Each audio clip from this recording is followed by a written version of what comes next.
সাথে আরেকটার সংযোগ থাকে। আল্লাহ তাআলা মুসলমান না হয়ে মৃত্যুবরণ করতে মানা করছেন। মুসলমান হওয়ার সাথে তাকওয়ার সংযোগ আছে।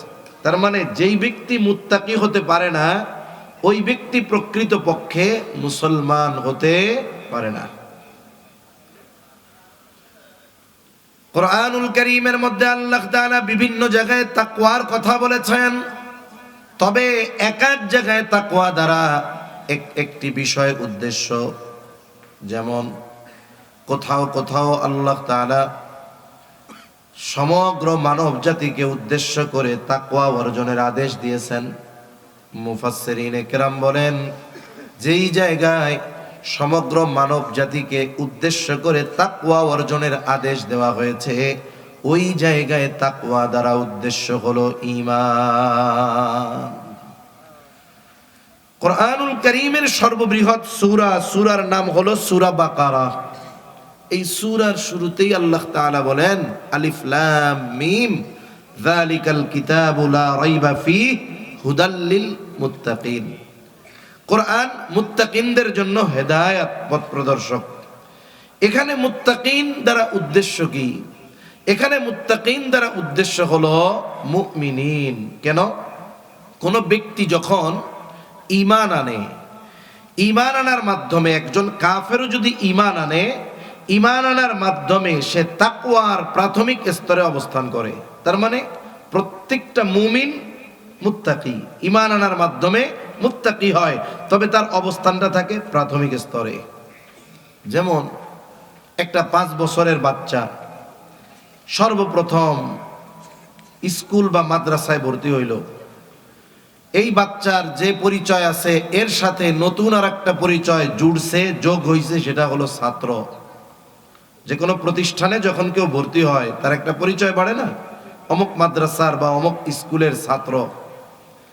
এখন ও তো একেবারে প্রাথমিক লেভেলের ছাত্র, কিন্তু যেই ব্যক্তি ইউনিভার্সিটির একবারে মাস্টার্স পড়তেছে, যেই ছাত্র দাওরায়ে হাদিসে পড়তেছে, তারও যত পরিচয়গুলোর মধ্যে একটা পরিচয় আছে ছাত্র।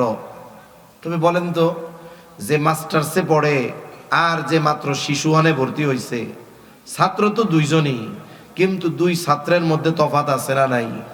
আছে। প্রতিষ্ঠানে ভর্তি হয়েছে তো সে ছাত্র, ঈমান আনছে তো সে মুত্তাকি, তবে তার স্তর হলো প্রাইমারি লেভেলে।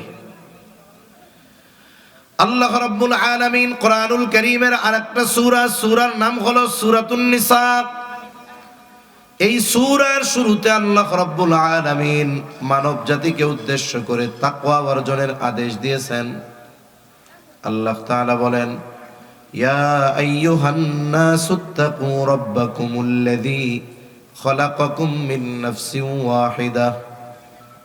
ইয়া আইয়ুহান নাস, হে মানব সম্প্রদায়, ইত্তাকু রাব্বাকুম, তোমরা তোমাদের রবকে ভয় করো।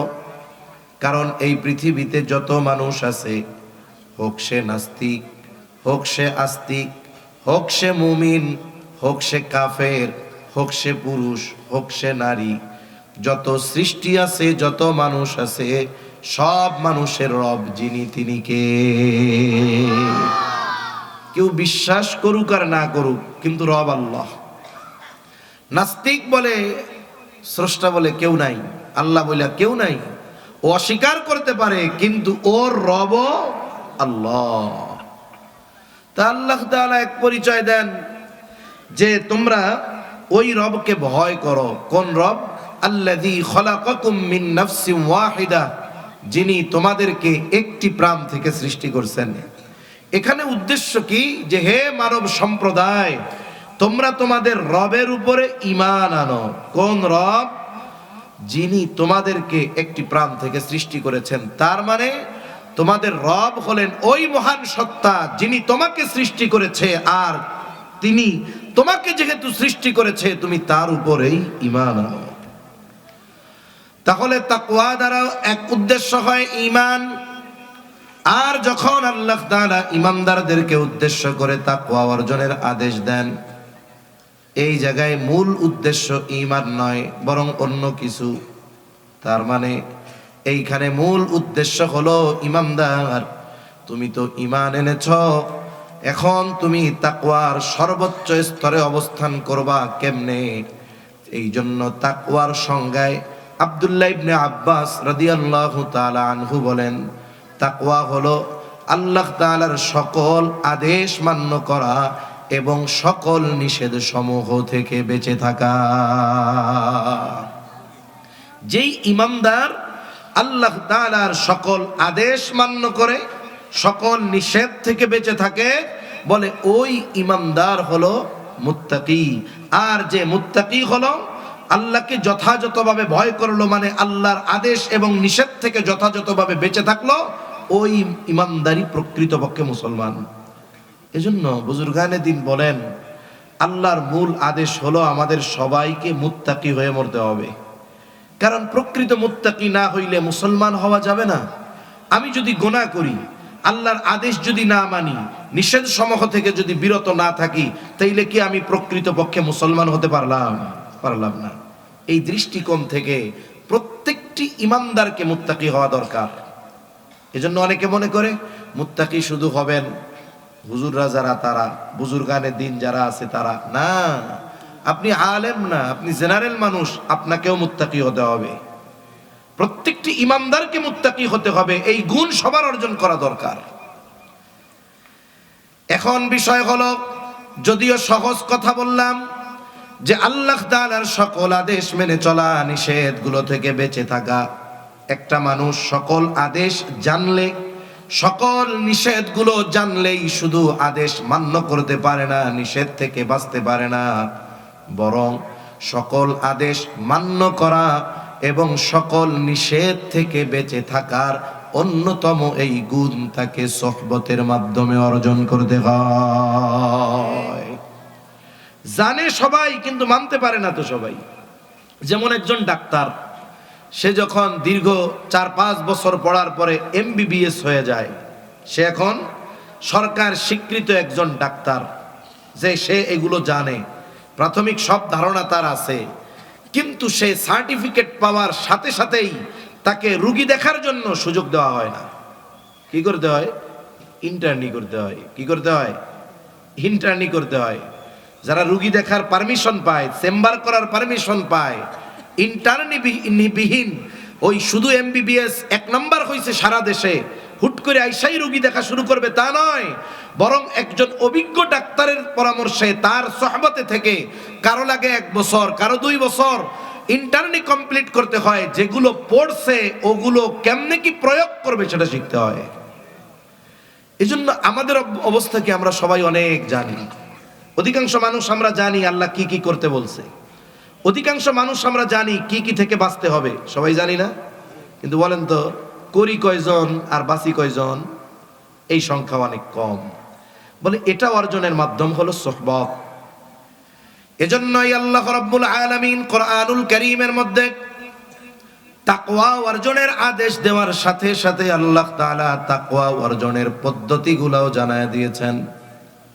কোরআনুল কারীমের যত বৈশিষ্ট্য আছে, এর মধ্যে অন্যতম একটি বৈশিষ্ট্য হলো, কোরআনুল কারীমের মধ্যে আল্লাহ তাআলা শুধু বান্দাকে আদেশ দেন, নিষেধ করেন এমনটা নয়, বরং ওই আদেশ নিষেধ বান্দা কেমনে আমলে পরিণত করবে সেই বিষয়গুলার পদ্ধতিও আল্লাহ তাআলা জানায় দেয়। যত আদেশ নিষেধ আছে আল্লাহ তাআলা শুধু আদেশ করে রাখছে আর নিষেধ করে রাখছে, শেষ এতটুকু নয়, বরং বান্দা কেমনে এই আদেশটারে বাস্তবায়ন করবে, কেমনে এই নিষেধ থেকে বান্দা নিজেকে বাঁচাবে, আল্লাহ তাআলা সেই পদ্ধতিও বলে দিয়েছে। তো এই পদ্ধতিটা সাধারণত 2টা তরিকায় হয়, 2টা সিস্টেমে হয়। একটা হলো আল্লাহ তাআলা আদেশ করার সাথে সাথে ওই আদেশটা বান্দা কেমনে বাস্তবায়ন করবে একেবারে সুস্পষ্টভাবে আল্লাহ বলে দেয় যে বান্দা এটা আদেশ করলাম, এটা তুমি এইভাবে করো। আরেকটা হলো আল্লাহ আদেশ করেন, তবে আদেশ বাস্তবায়নের এই পদ্ধতিটা আল্লাহ তাআলা সুস্পষ্টভাবে বলেন না, আল্লাহ তাআলা সূত্র দিয়ে দেয় যে ওই জায়গায় গেলে এটার বাস্তবায়ন করতে পারবা। 1টা 2টা উদাহরণ দিলে বুঝতে সহজ হবে ইনশাআল্লাহ। যেমন ঈমানের পরে সবচাইতে গুরুত্বপূর্ণ ইবাদত, এটার নাম কি বলেন তো? নামাজ।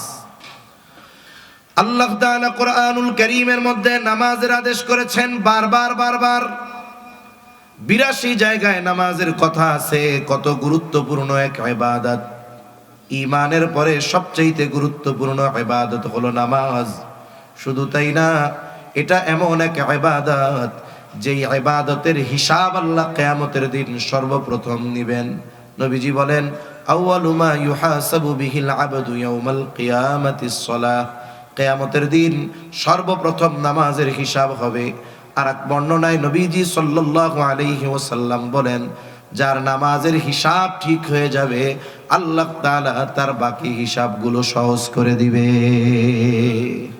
তার মানে কিয়ামতের দিন বান্দার বাঁচার ক্ষেত্রে যেই আমলগুলো সবচেয়ে বড় ভূমিকা রাখবে এর মধ্যে অন্যতম হলো নামাজ।